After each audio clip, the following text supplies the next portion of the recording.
Hello everyone, আসসালামু আলাইকুম।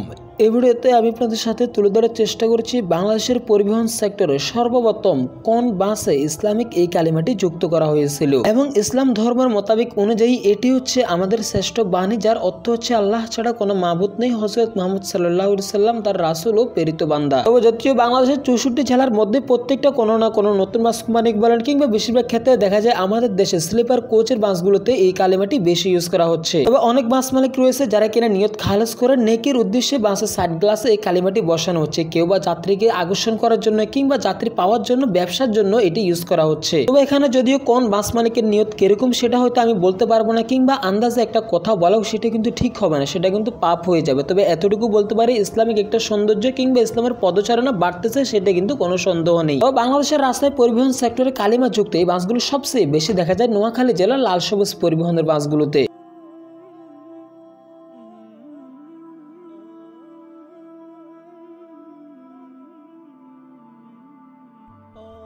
তবে শুধু এখানে শেষ নয়, বাসের সামনে বড় করে আল্লাহু আকবার লেখা কিংবা বাসের সামনে সুবহানাল্লাহ লেখা সহ বিভিন্ন ইসলামিক বিষয়গুলো ফুটিয়ে তুলতেছে পরিবহন সেক্টরের বাস মালিকরা। তবে যদিও বাংলাদেশের পরিবহন সেক্টরে সর্বপ্রথম গ্রিনল্যান্ড পরিবহনে তাদের মেইন ব্র্যান্ডের ডাবল ডেকার বাসগুলোর সামনে সুবহানাল্লাহ লেখার ব্যানারটি বসিয়েছিল তারা, এবং এরপর 2019 সালের শেষের দিকে ঢাকা এক্সপ্রেসের বাসগুলোতে সর্বপ্রথম ইসলামের এই কালিমাটি বসানো হয়। তবে এখানে যদিও নোয়াখালীর লাল সবুজ পরিবহনের অফিসিয়াল ফেসবুক পেজে তারা বলতেছে তারা সর্বপ্রথম এই কালিমাটি যুক্ত করেছিল। তবে আমার মতে সর্বপ্রথম এই কালিমাটি ঢাকা এক্সপ্রেসের economic class, business class, AC বাসগুলোতে তারা যুক্ত করেছিল। তবে যদিও এরপর থেকে ঢাকা এক্সপ্রেস কখনো তাদের বাসগুলোতে এই কালিমাটি যুক্ত করেনি, পরবর্তীতে কিন্তু নোয়াখালীর লাল সবুজ পরিবহনে সবচেয়ে বেশি এই কালিমাটি যুক্ত করেছিল তারা, এবং কি এখনো তারা যুক্ত করে যাচ্ছে।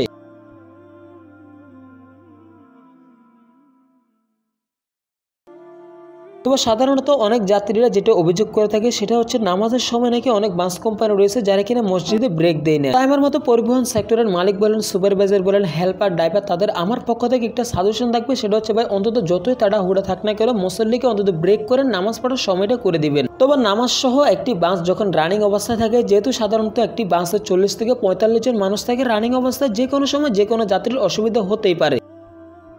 তো কাইন্ডলি বিশেষ করে যারা বাসের সুপারভাইজার রয়েছেন আপনারা বিষয়গুলোর দিকে একটু খেয়াল করবেন, এমনকি সাথে সাথে বাস দাঁড়িয়ে যাত্রীর সমস্যাটা সমাধান করার চেষ্টা করবেন। আমি নিজেও ভুক্তভোগী, আমি ঢাকায় আসার সময় এসে 14 গ্রামে ভাই আমার চাপ দিয়েছিল, বাস এসে থামিয়েছিল প্রায় কুমিল্লা বিশ্ব রোডে এসে আমাকে বলে ভাই সারিয়ে আসেন, এটা কোনো কথা হইলো ভাই? তো যদিও ঠিক ওই সময়টাতে আমি কিন্তু অনেকটা নার্ভাস ফিল করছিলাম যে কখন বাসটা ব্রেক করবে, কখন আমি একটু সেরে আসবো, হালকা হবো, এই অবস্থায় ছিলাম আমি। তো আজকের এই ভিডিওটি এ পর্যন্ত যারা এতক্ষণ ধরে আমাদের সাথে ছিলেন তাদেরকে জানাই অসংখ্য ধন্যবাদ।